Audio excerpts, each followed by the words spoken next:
Assalamualaikum warahmatullahi wabarakatuh. Salam sejahtera untuk kita semua. Terima kasih sudah hadir kembali di channel Selamat Untung, tempat di mana kisah-kisah nyata dan legenda mistis kami hadirkan dengan penuh rasa dan makna.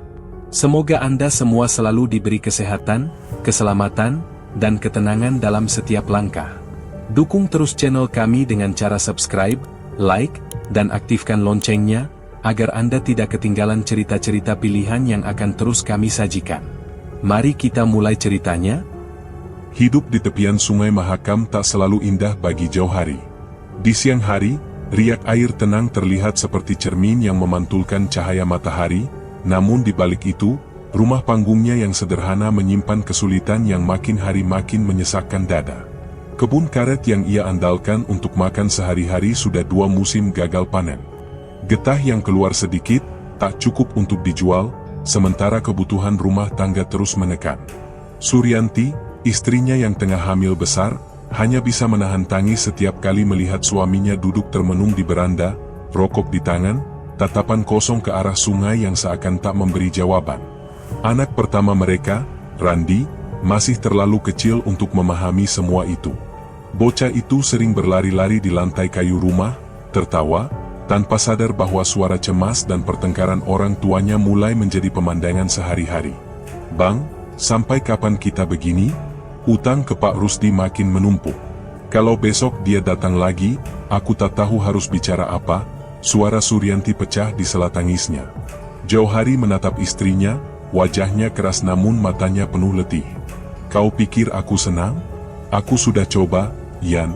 Aku sudah berusaha, tapi tanah itu tak lagi memberi hasil.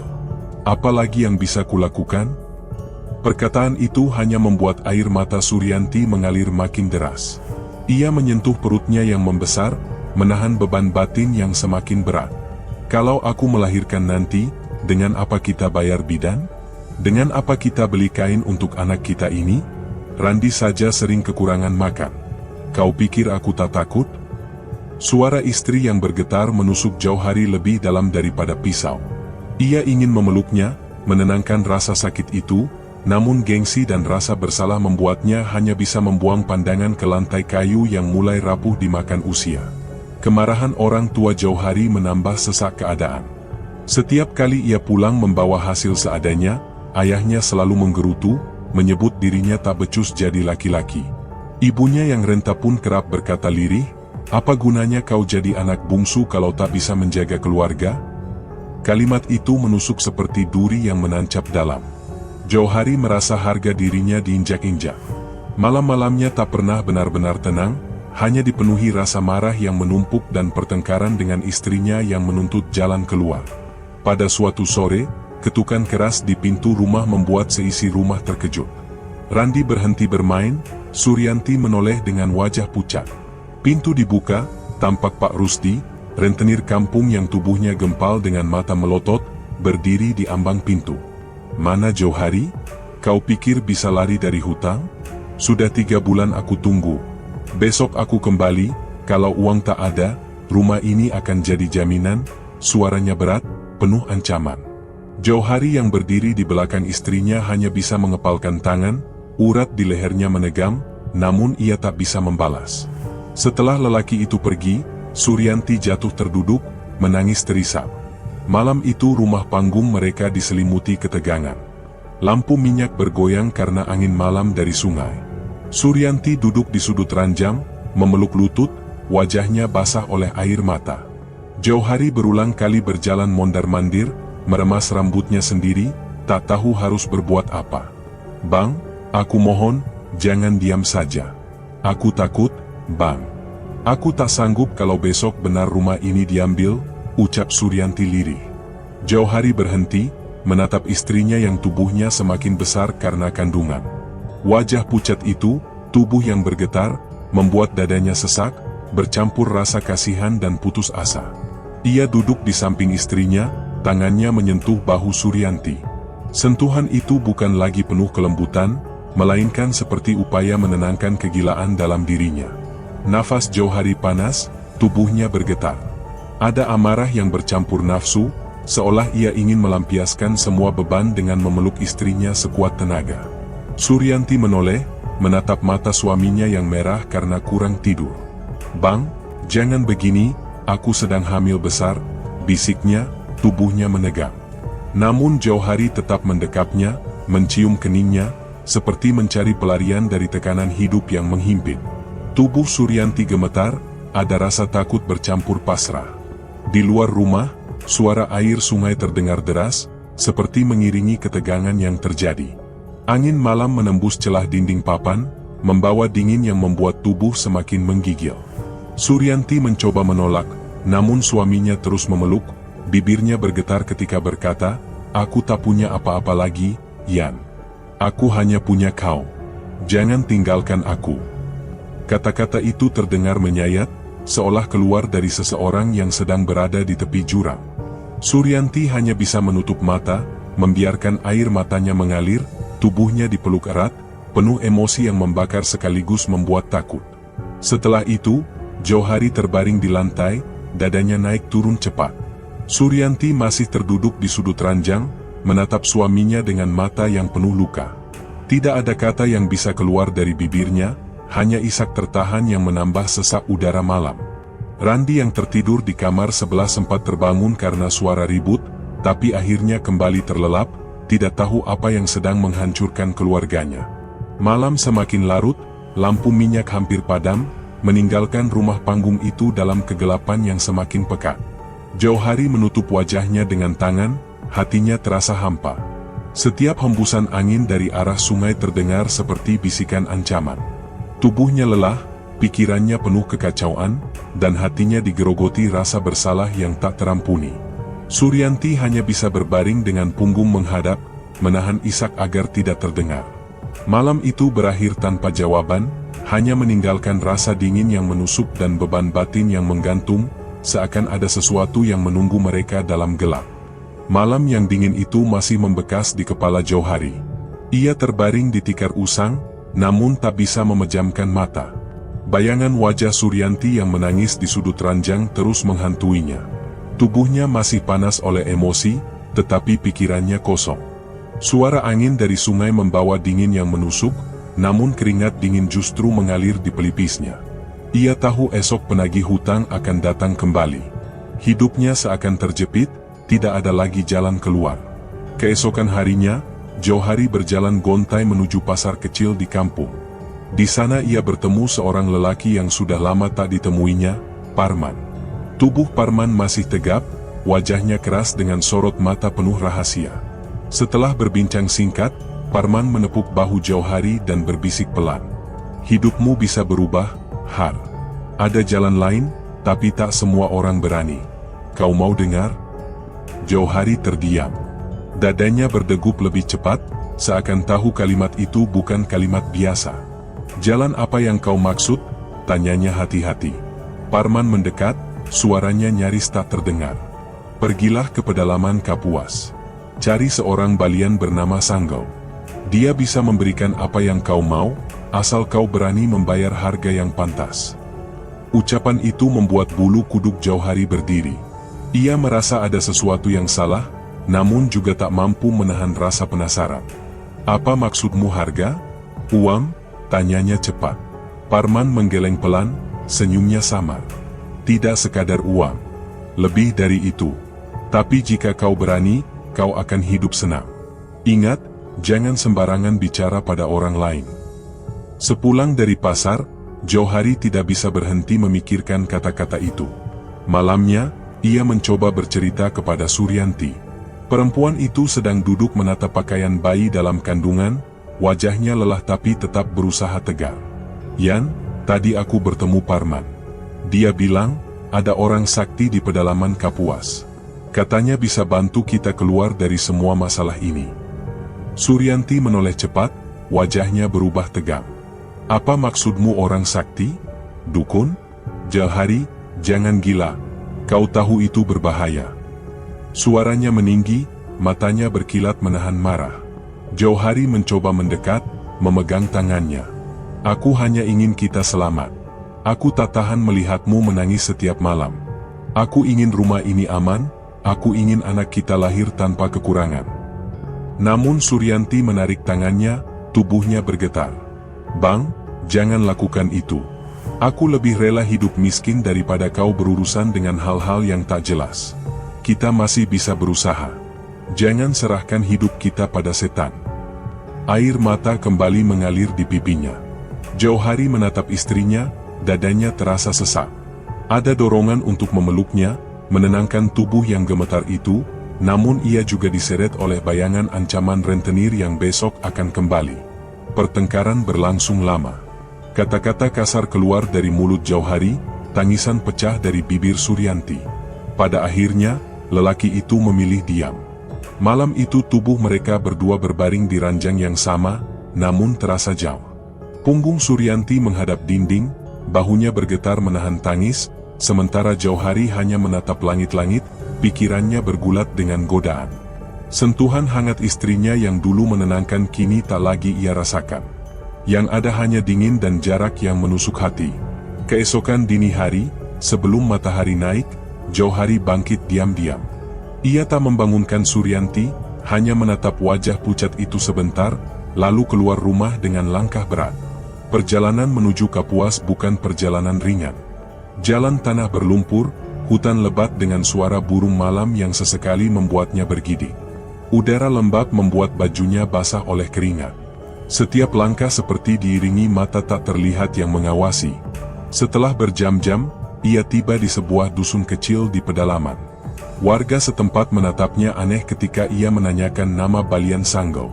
Seorang lelaki tua menunjuk sebuah rumah panggung yang berdiri agak terpisah di tepi hutan. Rumah itu besar, namun catnya kusam, papan kayunya lapuk dimakan waktu. Aura dingin langsung menyergap Jauhari begitu kakinya menapak di tangga rumah itu. Pintu terbuka perlahan, menimbulkan derit yang panjang. Seorang perempuan tua menyambutnya, wajahnya keriput dengan mata tajam. "Kau mencari siapa?" tanyanya dengan suara serak. Jauhari menelan ludah, suaranya bergetar. "Aku mencari Balian Sanggau." Perempuan itu hanya mengangguk, lalu mempersilakan masuk. Bau dupa menyengat memenuhi ruangan, bercampur aroma anyir yang membuat kepala pening. Tak lama, seorang lelaki tua tinggi kurus muncul dari balik tirai. Matanya cekung, kulitnya legam, rambut panjang beruban terurai di bahu. Tatapannya menusuk, seakan bisa membaca isi hati siapapun yang ada di hadapannya. "Kau ingin apa?" tanyanya dingin. Jauhari terkejut, tak menyangka Balian itu langsung menembus maksudnya. Suaranya tercekat, tubuhnya gemetar. Aku ingin jalan keluar. Aku ingin kekayaan, aku ingin lepas dari semua hutangku." Balian Sanggau mendekat, langkahnya pelan namun menekan. "Kekayaan tak datang tanpa harga. Apa kau siap menyerahkan yang kau punya?" Bisikan itu begitu dingin, namun ada semacam godaan yang merayap di telinga Jauhari. Ia menelan ludah, dadanya berdegup cepat. "Harga apa, Balian?" tanyanya dengan suara parau. Lelaki tua itu tersenyum samar, memperlihatkan giginya yang menguning. "Kau harus bersatu dengan perempuan dari dunia lain. Perempuan jelmaan ular betina. Dia akan memberimu uang, tapi dia juga akan mengambil bagian dari hidupmu. Kau siap?" Jauhari membeku, kakinya lemas. Pikiran tentang perempuan gaib membuat tubuhnya panas dingin. Ada rasa takut, tapi juga sensasi aneh yang membuat tengkuknya meremang. Bau dupa semakin pekat, suara gong kecil berdentang di sudut ruangan. Tatapan mata Balian Sanggau begitu tajam, membuat Jauhari tak sanggup berkata apa-apa. Tubuhnya seperti ditarik masuk ke dalam pusaran yang tak bisa ia hindari. Jantungnya berdebar keras, seakan tubuhnya sedang dipeluk sesuatu yang tak kasat mata. Dan dalam hening yang mencekam itu, Jauhari hanya bisa menunduk, pasrah pada ketakutan yang mulai membelit dirinya. Bayangan wajah Balian Sanggau masih terpatri di kepala Jauhari ketika malam Jumat itu tiba. Malam yang gelap, hanya lampu minyak di dapur yang redup, membuat bayangan dinding bergetar seperti menari. Jemarinya gemetar saat menyalakan kemenyan di belakang rumah. Asap putih mengepul, menyengat hidung dengan bau yang menusuk, bercampur dingin udara malam yang menusuk tulang. Ia meletakkan sesajen seperti yang diperintahkan, lalu kembali ke kamar dengan tubuh bergetar, seolah ada sesuatu yang menunggu di balik kegelapan. Suryanti menatap suaminya dengan pandangan curiga. Sejak kembali dari perjalanan, tingkah Jauhari berubah. Malam itu ia terlihat gelisah, matanya merah, keringat membasahi pelipis meski udara dingin. "Bang, apa yang kau lakukan di luar tadi? Bau kemenyan sampai ke sini?" tanya Suryanti dengan suara bergetar. Jauhari buru-buru menggeleng, wajahnya menegak. "Tidak ada apa-apa. Kau jangan banyak bertanya. Tidurlah, Ian." Namun Suryanti tidak yakin. Ia hanya bisa menarik selimut, memeluk perutnya yang besar, sambil sesekali melirik suaminya yang duduk menatap jendela. Malam semakin larut, jam terasa berjalan lambat. Hening hanya dipecah suara serangga, sampai tiba-tiba terdengar desisan panjang dari arah jendela. Jauhari tersentak, darahnya seakan berhenti mengalir. Tubuhnya membeku, keringat dingin meleleh dari tengkuk. Suara itu semakin dekat, seperti hembusan nafas ular yang menggesek kaca jendela. Jauhari ingin beranjak, tetapi kakinya kaku. Matanya terpaku ketika perlahan sebuah bayangan tinggi menjelma di balik tirai. Rambut panjang hitam terurai, wajah samar hanya terlihat pucat diterangi lampu minyak. Nafas Jauhari tercekat, dadanya berdebar tak terkendali. Tiba-tiba sosok itu masuk melewati celah jendela, tanpa suara. Tubuhnya tinggi, gerakannya anggun sekaligus menyeramkan. Jauhari ingin berteriak memanggil Suryanti, tetapi suaranya seakan hilang.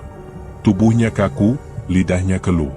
Sosok itu mendekat perlahan, aroma asing menyergap, perpaduan wangi bunga dan amis darah. Jauhari hampir pingsan ketika merasakan pahanya dielus lembut 3 kali oleh tangan pucat itu. Sentuhan itu dingin, tapi menimbulkan aliran panas yang aneh di tubuhnya. Dadanya bergemuruh, jantung berdetak tak beraturan, antara takut dan sensasi yang tak bisa ia lawan. "Bang, kau baik-baik saja?" Suara Suryanti terdengar dari luar kamar, membuat Jauhari terkejut. Ia melihat sosok itu hanya menatapnya, mata hitam berkilat, seakan memberi peringatan. Suryanti mengetuk pintu, nadanya panik. "Aku dengar suara aneh. Kau buka pintu, Bang." Dengan sisa tenaga, Jauhari bersuara pelan, penuh desakan. "Jangan masuk, Ian. Aku baik-baik saja. Tolong, kau kembali ke tempat tidur. Jangan ke sini." Suryanti terdiam sejenak, lalu menjawab lirih, "Kalau ada apa-apa, panggil aku." Langkahnya perlahan menjauh, menyisakan ketegangan yang menggantung di udara. Kini hanya ada Jauhari dan sosok itu di dalam kamar. Tubuhnya mendekat, rambut panjangnya menyentuh wajah Jauhari. Kulit pucatnya memancarkan kilau samar. Wajahnya semakin jelas, cantik sekaligus dingin, dengan mata yang membuat darah membeku. Tangan halus itu kembali menyentuh, dari pahanya merambat ke dada. Tubuh Jauhari gemetar, takut bercampur dorongan nafsu yang tak bisa ia pahami. Ia ingin menolak, tapi tubuhnya lumpuh. Nafas sosok itu berhembus di lehernya, dingin seperti embun namun menimbulkan getaran panas di sekujur tubuh. Jauhari menggertakkan gigi, matanya terpejam, namun tidak ada kekuatan untuk melawan. Ketika jari-jari pucat itu menekan dadanya, tubuhnya seakan terseret ke dalam jurang yang dalam.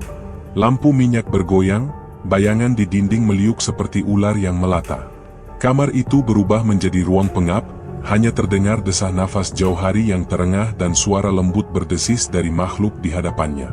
Malam terasa panjang, setiap detiknya seperti siksaan.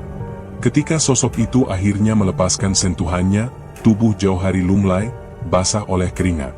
Sosok itu menatapnya sekali lagi, mata berkilat tajam, lalu menghilang begitu saja, lenyap seperti kabut.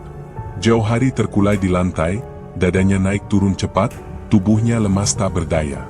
Di luar kamar, Suryanti duduk memeluk lutut, air matanya jatuh tanpa ia tahu mengapa.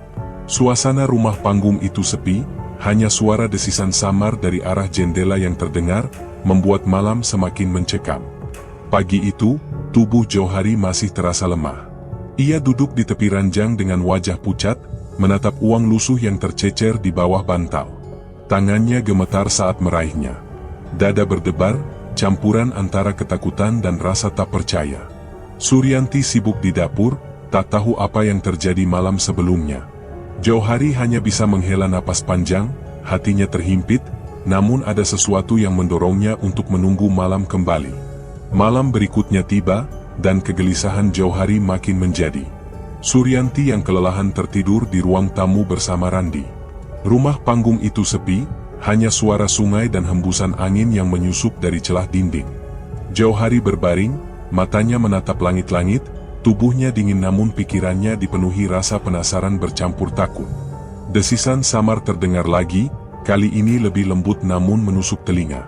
Tirai jendela bergerak pelan, dan dari balik kegelapan, sosok itu muncul. Rambut panjangnya tersanggul rapi, tubuhnya dibalut pakaian adat Dayak berwarna gelap, kulit pucatnya berkilau seperti dilapisi sisik halus. Wajahnya cantik luar biasa, matanya berkilat aneh, bibirnya tersenyum samar. Jauhari menelan ludah, tubuhnya kaku. Makhluk itu melangkah mendekat, lalu duduk di ranjang. Suara kayu berderit pelan. Tangan putihnya meraih jemari Jauhari, dingin tapi lembut, membuat jantung Jauhari berdegup kencang. "Kau memanggilku," bisiknya lirih, suara yang terdengar seperti nyanyian namun syarat ancaman. Aku tidak tahu harus bagaimana," jawab Jauhari terbata, napasnya pendek. Matanya menatap sosok itu dengan rasa takut sekaligus tak bisa melepaskan pandangannya. Bau harum bunga tiba-tiba menyeruak, tapi bercampur dengan aroma amis darah yang membuat perutnya mual. Sosok itu tersenyum, lalu mendekatkan wajahnya. Nafasnya menyapu wajah Jauhari, dingin namun memabukkan. Ia merapatkan tubuhnya, memeluk Jauhari erat. Dada Jauhari terasa sesak, namun hangat aneh merambat di kulitnya. Sentuhan itu membuat tubuhnya gemetar, antara ingin menolak tapi tak kuasa. "Jangan takut," bisik sosok itu, bibirnya hampir menyentuh telinga Jauhari. Tangan pucatnya meraba dada Jauhari, membuat napasnya terhenti sesaat. Tubuhnya seakan dilumpuhkan oleh sentuhan gaib itu. Jauhari menutup mata, mencoba melawan, tapi desahan lirih dari perempuan itu justru melemahkan tekadnya. Ranjang kayu berderit ketika sosok itu mendorong Jauhari berbaring. Tubuhnya menindih, pelukan semakin kuat. Pakaian adatnya bergeser, memperlihatkan kulit pucat yang berkilau, dengan garis sisik samar yang membuat bulu kuduk Jauhari berdiri. Di balik rasa takut, ada gelombang gairah yang membuatnya pasrah. Ia setengah sadar ketika tubuhnya sepenuhnya dikuasai makhluk itu, seolah tenaga dan akalnya tersedot habis. Di ruang tamu, Suryanti menggeliat sebentar, mendengar suara samar dari kamar. Ia membuka mata, jantungnya berdebar, namun tubuh lelah membuatnya kembali terlelap. Malam itu, ia tak tahu bahwa suaminya sedang larut dalam pelukan makhluk gaib yang mengerikan. Di kamar, Jauhari hanya bisa pasrah. Kulit pucat dingin itu menyelimuti tubuhnya, nafasnya terengah, tubuhnya digiring ke dalam hubungan yang tak masuk akal. Suara desis ular samar terdengar di sela desah, membuat malam semakin mencekam. Matanya terpejam, air mata mengalir, tubuhnya bergetar antara ngeri dan nikmat yang memabukkan. Ketika semuanya mereda, sosok itu menatapnya sekali lagi. Senyumnya samar, matanya berkilat tajam. Tanpa sepatah kata, tubuhnya perlahan memudar, lenyap dalam gelap. Ranjang kayu hanya menyisakan Jauhari yang terkulai lemas, dadanya naik turun cepat, tubuhnya basah oleh keringat dingin. Pagi harinya, cahaya matahari masuk melalui celah papan. Suryanti sudah sibuk menyiapkan sarapan, sementara Randi bermain dengan balok kayu di lantai. Jauhari terbangun dengan tubuh letih, dan matanya membelalak ketika melihat bantal tempat ia tidur dipenuhi lembaran uang lusuh, berhamburan di lantai. Tangannya gemetar saat memungutnya satu persatu. Suara Suryanti terdengar dari dapur, memanggil, "Bang, kau sudah bangun? Sarapan sudah siap." Jauhari menelan ludah, menyembunyikan uang itu di bawah kasur. Tubuhnya masih bergetar, pikirannya kacau. Di dalam dadanya, ada rasa bersalah, takut, namun juga bayangan senyum pucat yang terus menghantui. Ia duduk lama di tepi ranjang, menatap lantai dengan mata kosong. Nafasnya berat, tubuhnya lemas, seakan semua kekuatannya terkuras malam tadi. Rumah panggung itu tampak biasa dari luar, tapi di dalam kamar, Jauhari tahu ia baru saja melangkah ke dunia yang tidak seharusnya ia sentuh. Pagi itu, Jauhari masih terduduk di tepi ranjang dengan wajah pucat. Tangannya gemetar ketika menyembunyikan uang lusuh yang semalam berhamburan di bawah bantal. Nafasnya terasa berat, seolah setiap helaan hanya menambah beban di dadanya. Senyum pucat sosok gaib yang menindihnya semalam masih terbayang jelas. Ia tahu itu bukan mimpi, karena lembaran uang di tangannya nyata. Hari-hari berikutnya, uang itu ia gunakan untuk melunasi hutang pada Pak Rusdi. Lelaki gemuk itu semula menatapnya dengan penuh curiga, namun akhirnya menerima lembaran lusuh itu tanpa banyak tanya. Jauhari merasa sedikit lega, meski di dalam hatinya tumbuh rasa takut. Dengan sisa uang, ia membeli emas kecil untuk Suryanti, juga beras dan kebutuhan dapur yang sebelumnya sulit terpenuhi. Dari luar, rumah panggung mereka mulai tampak sejahtera. Tetangga berbisik-bisik, heran dengan perubahan cepat itu. Namun, kebahagiaan semu itu justru memunculkan kecurigaan. Suatu malam, ketika mereka berdua duduk di beranda, Suryanti menatap suaminya dengan mata tajam. "Bang, dari mana kau dapat uang sebanyak itu? Aku tahu kau bukan orang yang suka berbohong. Katakan padaku." Suaranya lirih, tapi penuh tekanan. Jauhari menahan napas, lalu tersenyum hambar. "Aku menang judi online, Yan. Kau tak perlu khawatir. Semua untukmu dan anak-anak kita." Ia mencoba terlihat tenang, meski keringat dingin menetes dari pelipisnya. Suryanti terdiam, menunduk. Matanya berkaca-kaca. "Aku istrimu, Bang. Aku tahu ada yang kau sembunyikan. Aku hanya takut, kalau uang ini bukan dari jalan yang benar, kita semua akan menerima akibatnya." Tangannya menyentuh perutnya yang besar, seakan memberi isyarat bahwa ia tak ingin anak yang lahir nanti membawa beban kutukan. Jauhari hanya membuang pandangan, meneguk ludah yang terasa pahit. Ia ingin memeluk istrinya, meyakinkan bahwa semua baik-baik saja. Namun bayangan sosok gaib yang memeluknya dengan kulit pucat berkilau sisik terus menghantui. Orang tua Jauhari pun merasa ada kejanggalan. Ayahnya menatap curiga ketika Jauhari datang membawa beras sekarung. "Dari mana semua ini? Kau mendadak jadi kaya. Jangan-jangan kau sudah berurusan dengan hal yang tak patut," katanya dengan suara berat. Ibunya menambahkan, "Kalau benar, hentikan sebelum terlambat. Hidup miskin lebih baik daripada melibatkan roh jahat." Jauhari membalas dengan wajah keras. "Aku hanya berusaha, Pak. Jangan selalu menyalahkan aku." Ia berjalan pergi, menahan rasa bersalah yang makin menekan. Malam-malam berikutnya, ritual itu kembali ia lakukan. Kemenyan dibakar, sesajen diletakkan, dan kamar kembali menjadi tempat pertemuan. Sosok itu datang semakin sering, wujudnya semakin jelas, dan sentuhannya semakin berani. Jauhari tak lagi hanya disentuh dan dipeluk. Sosok itu menindihnya, menempelkan tubuh pucat berkilau ke tubuh Jauhari, menghisap habis tenaga dan kewarasannya. Setiap kali hubungan itu selesai, uang lusuh berhamburan di bawah bantal. Namun, bersamaan dengan itu, tubuh Jauhari mulai menunjukkan tanda aneh. Di punggungnya muncul bercak kecil menyerupai sisik. Awalnya samar, lalu semakin jelas. Setiap kali mandi, ia melihat bercak itu semakin banyak, kulitnya terasa gatal dan keras. Ia menutupinya dengan baju, tak berani menunjukkannya pada siapapun. Suatu malam, setelah ritual, Jauhari berbaring terkulai. Nafasnya tersengal, tubuhnya dingin. Sosok itu menatapnya dari ujung ranjang, senyumnya samar, matanya menyala hijau. "Kau milikku," bisiknya lirih. Jauhari menutup mata, hatinya gemetar. Di satu sisi ia takut, di sisi lain ada rasa nikmat yang membuatnya kecanduan. Suryanti makin mencurigai perubahan suaminya. Ia sering terbangun dan mendapati Jauhari tak ada di sampingnya. Bau kemenyan yang menempel di udara membuat hatinya gelisah. Suatu malam ia mencoba bertanya lagi. "Bang, aku mohon katakan yang sebenarnya. Aku tak bisa tidur. Setiap malam aku merasa ada sesuatu di rumah ini. Kau sembunyikan apa dariku?" Jauhari menatap istrinya dengan mata merah lelah. "Yan, jangan banyak tanya. Semua ini untuk kita. Kau tak perlu tahu detailnya." Suaranya keras, membuat Suryanti terdiam dengan air mata menetes.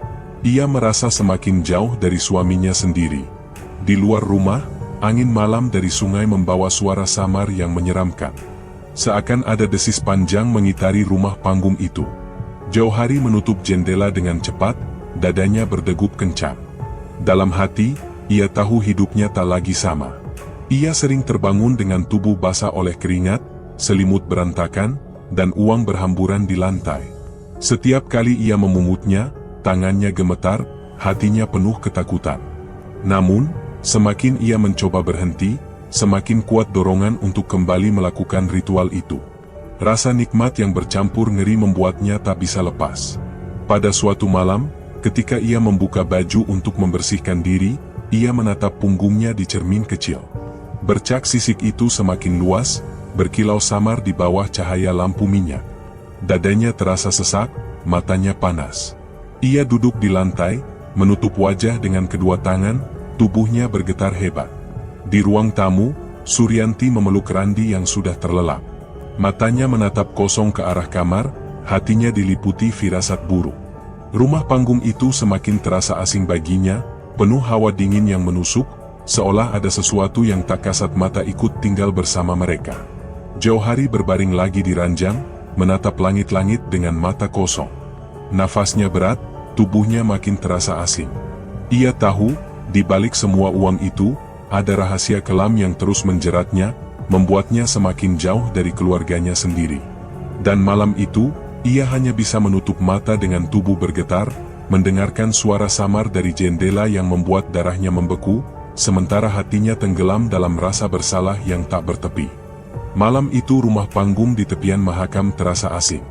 Bau kemenyan menyelinap dari celah papan, membuat Suryanti sulit memejamkan mata. Kecurigaan yang selama ini ia pendam tak lagi bisa ia tahan.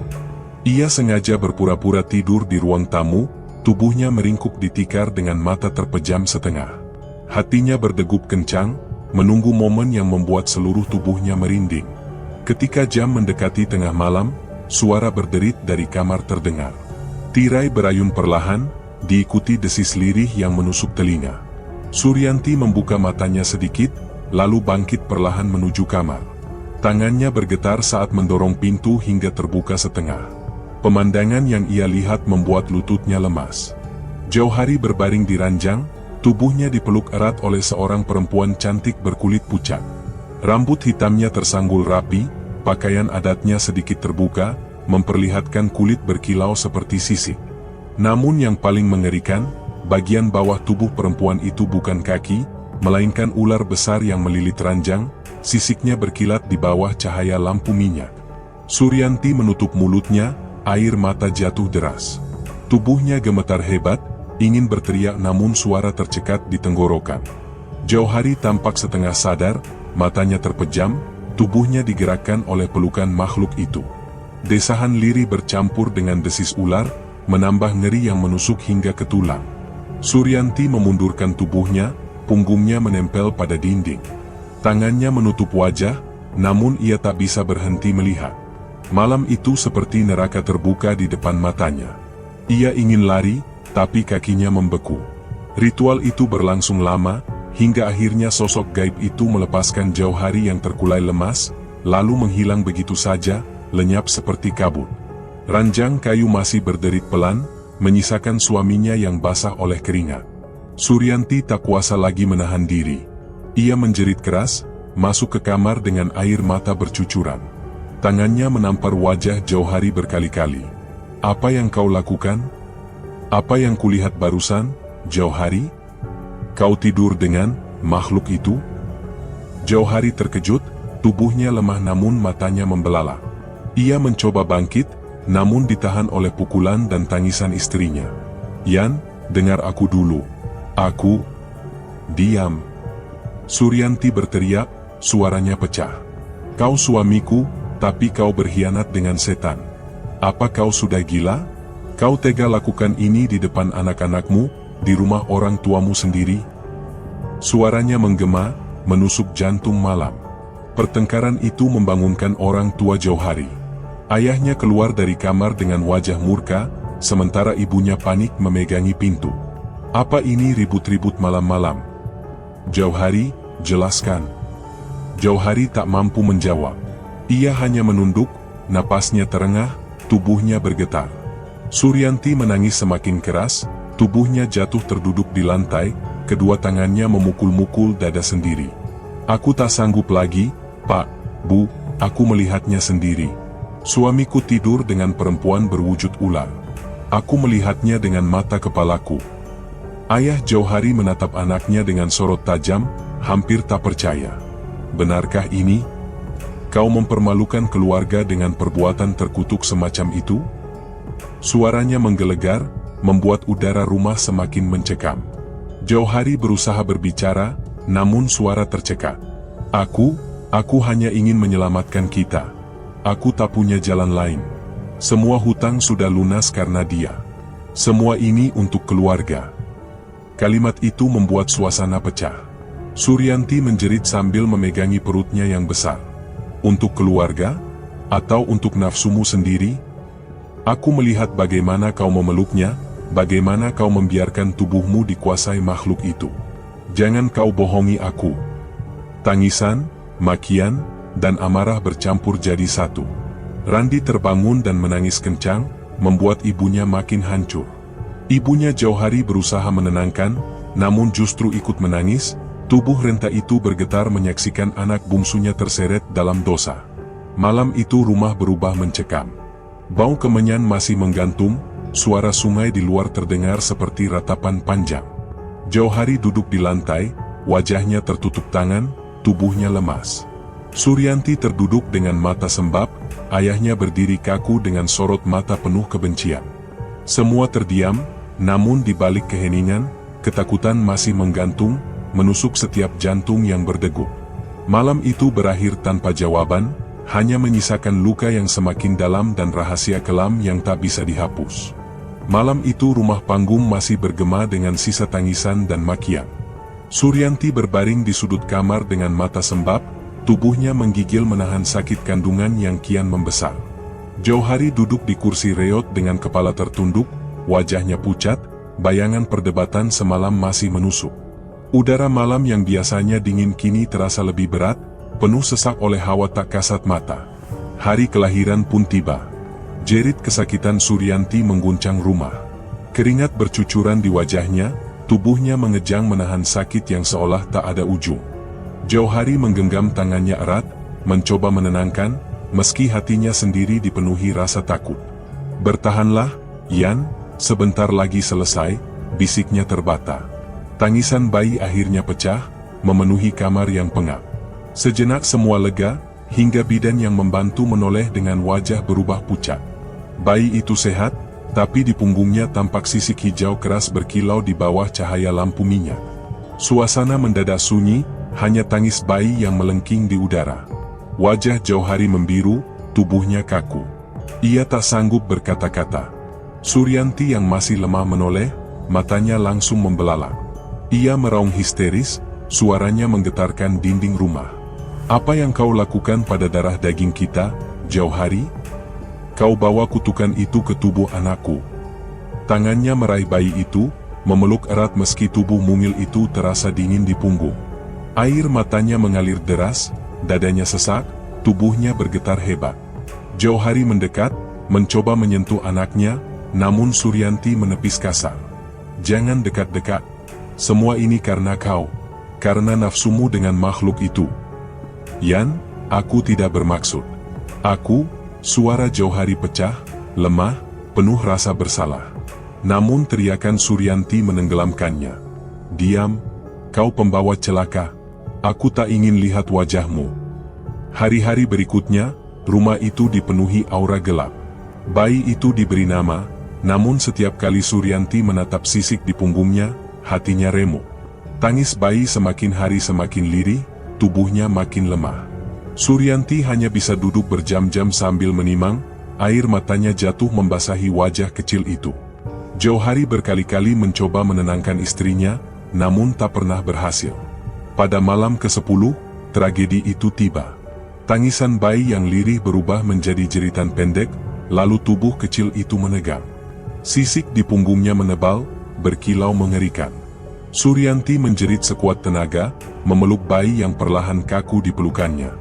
Anakku, jangan tinggalkan aku, anakku. Tangisnya mengguncang rumah. Jauhari terjatuh di lantai, wajahnya tertutup tangan, tubuhnya bergetar hebat. Ia merasa seakan seluruh darahnya mengering. Suara isak Suryanti menusuk, sementara Randi yang masih kecil menangis ketakutan melihat ibunya meraung.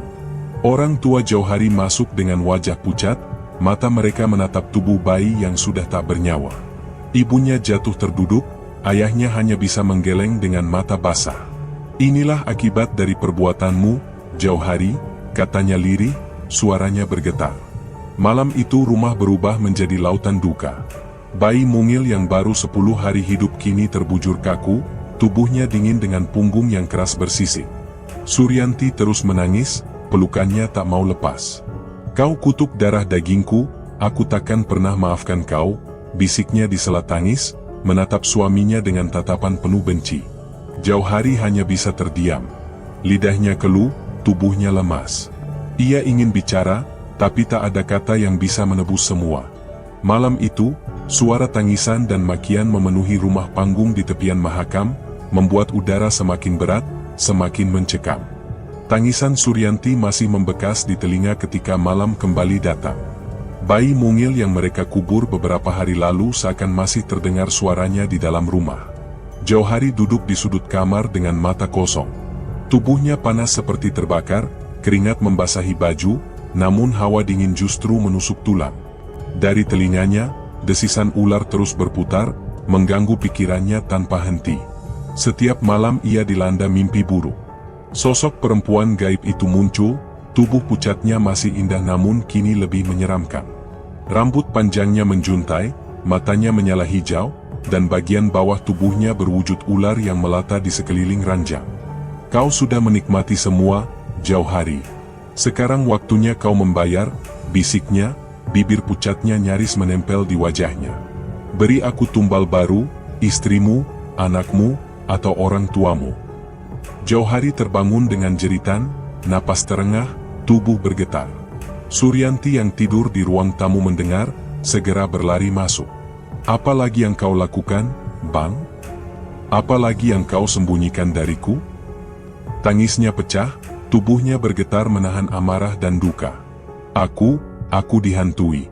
Dia minta tumbal, suara Jauhari pecah, matanya merah, wajahnya pucat. Suryanti menamparnya keras, air matanya jatuh tanpa henti. "Kau sudah gila. Kau yang sebabkan anak kita mati. Kau biarkan makhluk itu masuk ke rumah ini, lalu sekarang kau bilang dia minta tumbal lagi? Yan, aku tak bisa kabur. Aku sudah terikat. Aku..." "Cukup," teriak Suryanti, tangannya gemetar menunjuk ke wajah suaminya. "Aku muak. Aku kehilangan anak karena kau. Kalau kau masih teruskan gila ini, aku akan pergi. Aku akan bawa Randi, dan kau takkan pernah melihat kami lagi." Suasana rumah malam itu penuh dengan jeritan dan tangisan. Orang tua Jauhari yang mendengar pertengkaran hanya bisa duduk di bilik, wajah mereka muram. Ayahnya menunduk, ibunya terisak, seolah sudah tak sanggup menegur anak yang mereka cintai. Keesokan harinya, dengan sisa keberanian, Jauhari kembali menemui Balian Sanggau.